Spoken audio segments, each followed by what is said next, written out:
নষ্ট হইও না বাপ। ইসলামের জন্য লড়বে কে বাপ?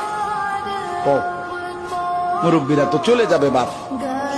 18 বছরের ছেলে, 20 বছরের ছেলে, 22 বছরের তাগড়া জওয়ান, তুমি নষ্ট হয়ে গেলে, তুমি চরিত্রহীন হয়ে গেলে, তুমি যদি সারাক্ষণ নারী ছাড়া, ছবি ছাড়া, মদ জুয়া অশ্লীলতা, তুমি যদি মোবাইলের আসক্তি ছাড়া চলতে না পারো, আগামী দিনে ইসলামের জন্য তুমি করবা কেমন, লড়বে কেমন?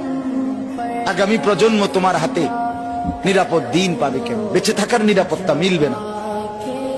বেঁচে থাকা 53 বছর বাংলাদেশের বয়স, 53 বছরের সমাজে বেনামাজির সংখ্যা যদি এত বেশি হয়, 53 বছরের ভিতরে মোবাইলে আসক্ত যুবকের সংখ্যা যদি এত বেশি হয়, 53 বছরের ভিতরে বেপর্দা নারীর পরিমাণ যদি এত বেশি হয়, এত মসজিদ মাদ্রাসা চারদিকে থাকার পরেও যদি এই মসজিদ মাদ্রাসা ষড়যন্ত্রের কারণে